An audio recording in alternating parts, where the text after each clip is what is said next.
Welcome back to another episode of the Fisher Fitness Coaching Podcast. Episode 16. 16? Yep, 16. This one is about, I'm going to take you on a little journey on my fat loss journey, which I am currently doing. Hopefully that will help you out, help give you some ideas, because if you hear it coming from myself or someone who's going through it, then you may get some good tips from me, and then start implementing them into your own journey, which could help you achieve successful fat loss. So I'm going to go through exactly what I'm doing in order to lose body fat, and I'm finding it quite easy, to be honest. It's only been 2 weeks, I know, but in that 2 weeks, I've lost nearly 3 kilos. Yes, it won't all be body fat. It will be some muscle glycogen and some water, but most of it will be body fat because I'm retaining muscle tissue. Anyway, I'll go through that and in more detail in a bit. But yeah, I hope you're all good. I'm a bit annoyed because I've been, for the last 5 months, I have been trying to get new trays for my Invisalign. So years ago, I'm talking back in 2015, I got Invisalign when I was in London to sort my teeth out. Again, I don't like my teeth. Maybe I've mentioned that before. Definitely have. So yeah, I had about 3 years worth of Invisalign treatment to get them straight and get them looking good. And then the dentist I was with went into liquidation when I moved back to Norwich. So they're non-existent now. So I had my retainer. Long story short, the retainer broke because it was so old, and I couldn't get a replacement one. So I've been trying for the last literally 4 months to try and get a replacement. I've managed to track down a dentist who was treating me. Got his number, and he's been awesome. He's been really helpful, like basically transferring my information over to his new dentist. So he's managed to get the last 3 trays of Invisalign sent over to me. Got them today. Great news. But because my teeth have moved back so much, they don't fit. The lower tray does, but the upper tray, with the most important for me, just doesn't fit at all. So it's like, not now, but I've had this bit of plastic just basically just sort of pushed on my teeth, but it's just not fitting because they've moved so much. So I don't know if I should, I don't know if I should just keep it on there for as long as possible and gradually my teeth will move over time. But I don't know how good that is for them. Will they move? Will they not? We'll have to get new ones. I don't know, because it was quite an investment. So that's why I want to make sure that I actually achieve what I paid for. Anyway, that's my little rant over. First world problems, eh? I'll keep you updated if you want. Yeah. So anyway, back to my subject. I'm going to call this how I lost 3 kilos in 2 months. Although I'm planning to lose a couple more. So how I lost 5 kilos of body fat in, let's say, a month, 2 months. And like I said, I'll go through the exact process. I'm not going to bullshit you. I'm not going to try and make it sound better than it is, or make it sound more complicated than it actually is. I'm just going to tell you the truth, and then you'll sort of hopefully see how simple it actually is to lose body fat. Because I'm finding it quite easy. I'm still eating the foods I want. I've had Maoams. Because I love Maoams. They're so good. I've had crisps. I've had, a chocolate brownie, a Rocky Road, Mars ice creams, which I absolutely adore. So I've had all the foods I want to eat, which is why I'm finding it so easy. And that's the key to successful fat loss, is not to restrict any foods you enjoy, because if you restrict the foods you enjoy, you're going to want them more, and then you're going to potentially binge on those foods. Once you binge, you're going to consume a shitload of calories, and then you're going to think, oh, bollocks, I've ruined it, and I've ruined it, so I'm just going to continuing with eating what I want and however much I want. So the key is not to restrict yourself. The key is to keep eating the foods you want to eat, but in moderation. So what I do is go by the 80-20 guideline, sometimes 70-30. So 80% of my food is coming from whole, natural, single ingredient foods, and then 20%, maybe 30% sometimes, comes from ultra processed foods, which we know now. I mean, we've known for a long time, but for some reason there's studies now coming out in the media saying that it's not great for your health, but we knew that for a long, long time. Keep your ultra processed foods to a minimum. Same with alcohol, minimum. I haven't drunk, by the way. I haven't drunk any alcohol in 2 weeks, so that's a big thing. I'm not intending to drink any alcohol because the way I see it, it's just a complete waste of calories. I would much rather eat 300 calories worth of food rather than drinking a 300 calorie pint.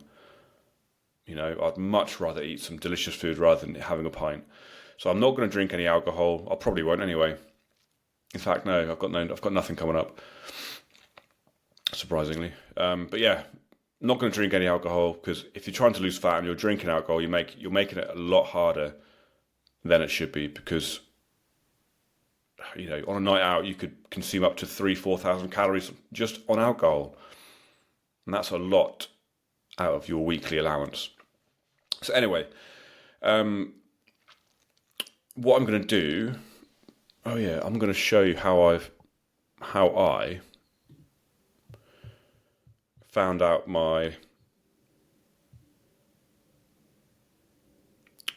maintenance calories. So basically, on my coaching sheet, which I give all my clients, and it's on my ultimate training program, which you can download for free, by the way, you have your very own calorie and protein calculator, which I'm on right now. So this is how I found out my rough maintenance. I put in your height, so mine is 175 centimeters. My weight, which is roughly 82 kilos. Body fat percentage, I know it's roughly around 15-16%, so I put in 16. If you don't know that, by the way, you've got a graph on the right-hand side in the calculator or in the spreadsheet, so you can get a rough idea. It's never going to be accurate, but just to give you, all you need is a rough estimate to give you a rough calculation of your maintenance calories. Anyway, put in your body weight, sex, so I'm male, average steps per day, around 7,000. How active am I? Outside of steps, how active am I? I'd say moderate, because I train 4 times a week. Average hours of sleep per day, I get about 8, so you put all these details in, and then if you scroll down, it'll give you your BMI, your fat mass in kilos, your lean body mass, your estimated BMR, which is the amount of calories you burn just by living, and then you have your estimated total daily energy expenditure, which is your maintenance. So it's given me a maintenance of around 2,700 calories. That means if I consume 2,700 calories or around that number on average, my weight would stay the same. Okay, judging by the formula and the information I have given it. Okay, you scroll down a bit further, it'll give you your protein intake. So my protein target on grams per day is 148, so you'd round it up to 150. So I'm getting around 150, 140, around 50 grams per day. And then on the right hand side, it will give you some more targets. So we have a sustainable calorie deficit, which is a smaller deficit. So my calorie deficit daily intake is around 2,400 per day, and my week is 16,000 and around 16,800. So let's say 17,000, round it up. So that means I have around 17,000 calories for the week in total. My allowance is 17,000 calories, and that's for a small deficit. So that's if I want to lose body fat quite slowly but sustainably, right? So what I want to do is an aggressive diet. So I want to lose body fat quite quickly because I just want to, I prefer that method. For me, going on a fat loss phase for 4 weeks or whatever for me, it works better than going on a smaller deficit for slower results, but for longer, let's say 12, 16 weeks. It just works better for me. But at least you got the two options here. So my extreme calorie deficit is 2,109. So, well, roughly. So let's say it's 2,100. And that's a weekly allowance of around 14,000. So basically, I've taken that. It said 14,700 per week. I've given myself 14,000 just to make it a bit extra, and a bit extra aggressive, I suppose.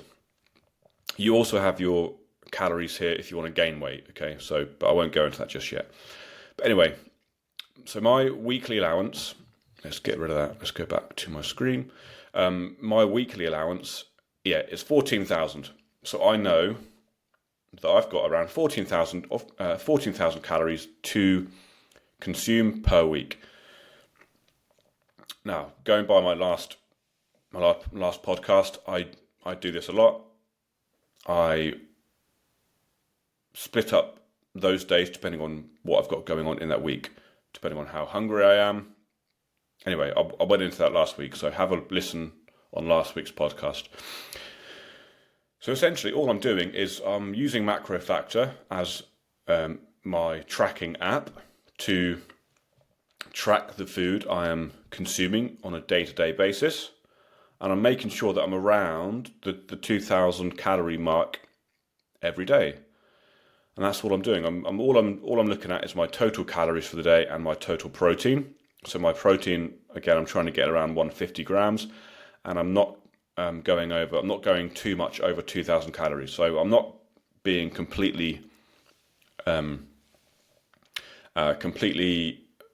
sort of obsessed with getting the exact number of calories, because it's all estimates. So as long as I'm around 2,000 and I'm weighing myself every single morning to see what my body weight is doing, then that's all I need to do.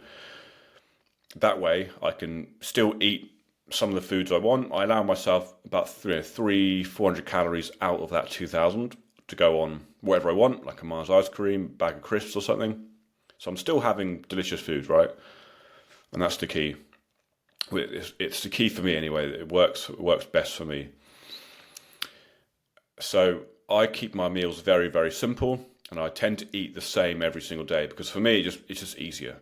And once you track a meal, or once you scan a barcode on a package or something, it saves it for next time. It puts it in your history in your tracking app.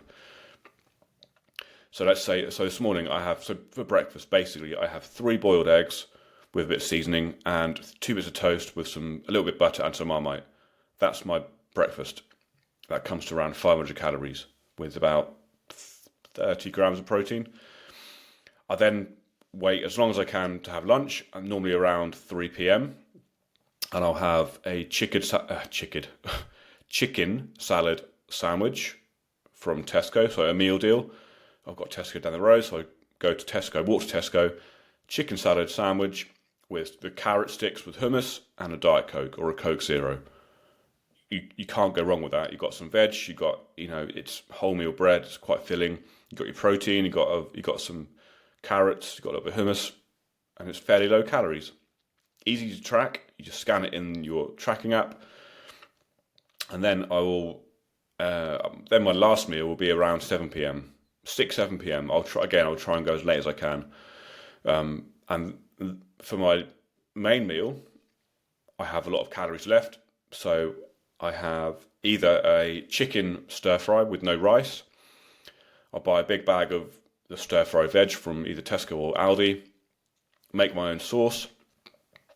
And the sauce, by the way, is good. It's just veg stock, soy sauce, light soy sauce, as in low salt, parsley, salt, not salt, pepper, garlic, paprika, and some lime juice, and then some corn flour, and then that makes it like nice and thick. So that's the sauce. Very low in calorie, tastes good. 2 chicken breasts chopped up, so you get about 65, 70 grams of protein. It's probably too much for one sitting, but anyway, that is what it is. It keeps me full. Lots of veg, fairly low in calories, and that will fill me up for the evening. And then I've got more calories left, and I'll have like maybe 6 sweet chili rice cakes and a protein bar or something, or protein yogurt and some blueberries with some honey. So it's a fair amount of food. If you put that in front of you, it's a lot of food. So that fills me up, and that's around 2,000 calories. And also, so I sometimes change the meals in the evening. I have the stir fry, either prawn stir fry or chicken stir fry, or Aldi have these amazing jerk chicken ready meals. They're so good. Very easy to spot. They're like £2.90. They got a big bit of chicken. You get some rice, you get some veggies in there, and the macros are great. Like, it's about 40 grams of protein and about 460 calories. And what I do is just chuck loads of spinach and some plum tomatoes in there, put some sriracha sauce, salt and pepper, microwave, mix it all up, done. So good. Such a good meal. It's quick, easy, it's cheap, it's convenient, it's easy to track, macros are good, it fills you up. It sorts me out. Anyway, so this is what I do. I'm not telling you to do it, I'm just telling you what I do. And that works for me, and I've done that for 2 weeks, and I've lost 3 kilos. So the fat is coming down. Yes, you're going to feel tired because you're in a deficit. That's a good sign. Like when you're in a deficit, you're going to feel tired because you're in an energy deficit. So, but this is why your body takes energy from the stored energy, which is your body fat. In terms of, yes, obviously the basics I do as well. So lots of water, try and get enough sleep in. I try and get enough steps in. So I give myself around 7 to 10,000 steps per day to do. So I go out and get my walks in. Because again, when you're in a deficit, when you're trying to lose body fat, you'll tend to move less. So your non-exercise activity thermogenesis will reduce because your body's basically trying to stop you from consuming energy because it thinks it's starving. It's like, well, hang on, we're not getting enough food. So it doesn't know you're trying to lose fat. All it thinks is, we're not getting enough food, we're starving. We need to stop consuming energy. We need to stop burning energy because we might die. Because that's what happens, right? If you're in a deficit constantly, then you will end up starving to death.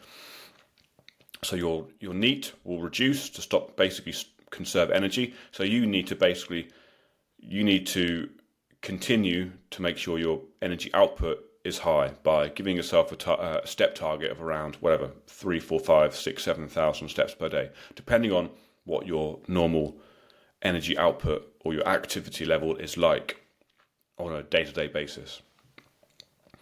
So I keep my steps high. I continue with my strength training 4 times a week, upper lower, training to build muscle. Your training does not change. You will always be training to build as much muscle as possible.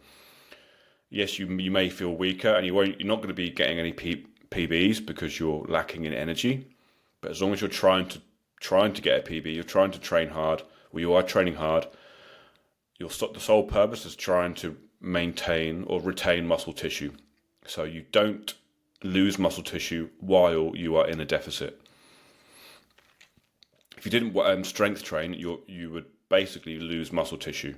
You don't want that because you're trying to lose just body fat and not weight. You're trying to lose weight, but from body fat only. So you do that by keeping protein high, and by telling your muscles that you need them because you're using them in the gym. So training stays the same. You keep your activity level high, protein high, water high. The only thing you reduce is your calories from carbs and fats. But doesn't matter which, doesn't matter what you reduce them from, as long as they are reduced overall and your protein is kept high, right? So you can reduce from carbs, but remember you need carbs for energy. So I'd recommend reducing from fats and carbs. I don't even bother looking on my app to see what ratio of carbs and fats I'm on, but it doesn't matter. I know I'm getting enough carbs, I know I'm getting enough fat, and I know I'm getting enough protein, and I know I'm still in a deficit because I'm losing weight consistently. And yeah, that's basically what I do. That's literally it. So it's not that complicated. I would always recommend tracking, because it's very, very hard to know how much you are consuming without tracking, at least to begin with. I'm not going to track forever, obviously. So what I'm going to do is track until I'm happy with the amount of body fat I've lost. Once that's done, I'm just then going to recalculate my maintenance calories, gradually build up my calories to maintenance, and then eat around that for a couple of weeks to see what happens to my body weight. Normally I would just not bother track and just go back to eating fairly healthy, like 80-20 guideline. But I like my junk food, so I tend to eat a bit too much, hence why, over a few months I end up putting on a bit too much body fat for me, for what I like. So I'm going to track a bit more, and I'll probably track once, twice a week. Obviously a lot more flexibility and freedom. So yeah, that's basically it. That's all I do. Again, another fairly short one. I think they work best. I don't think I've missed anything out. So I've gone through tracking. I've gone through the foods I eat. Again, I keep them very, very simple. So if you have a family, because obviously I've got no kids, so it's easy for me. If you've got kids, you've got a family, and you're thinking, how would I track if I batch cooked a big bolognese or whatever, or a meal in the evening? It's very hard to track. Then make sure you just have a lot of calories left for that main meal. So track your breakfast and lunch if you're on your own, and then make sure you have enough calories left for the main meal, but just maybe be a bit more mindful of how much you are consuming of that meal. Like, it may not be a good idea to just pile your plate with all this food and think, well, I don't need to track because I tracked breakfast and lunch. Still make sure that you have enough protein in there.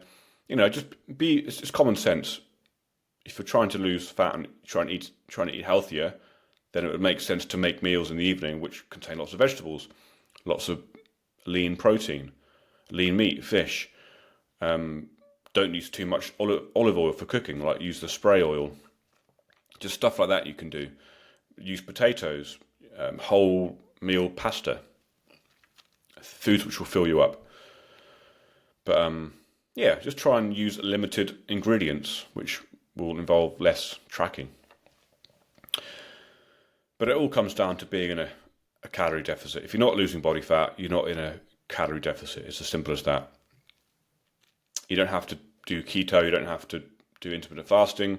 These are methods you can use if you want, but it's not magic. It's just, these are all ways to create a calorie deficit. So I'm not, I'm in a deficit, I'm losing body fat, but I'm still eating high sugary foods, high fat foods, because I'm in an overall calorie deficit. It's the best way for me, because you enjoy food, you still get the results, and you're not living in misery because you're restricting yourself from eating all these delicious foods. Okay, but yeah, I hope that helps. Any questions on this, let me know. Remember to download my ultimate training program straight from the link in my bio and Instagram. You can find it on my Facebook page as well, and you'll get all the things that you need. You get your training program, you get your calorie and protein calculator, get your meal planner, your macro planner, you get a body weight tracker, exercise library, all for free. So download it and let me know how it goes. It's the closest thing you'll get to free coaching from me, basically. All right. Any questions? Email me, message me on Instagram, and I'll get back to you. And please share this episode to your Instagram story. I would really appreciate it. It would really appreciate it. I would really appreciate it.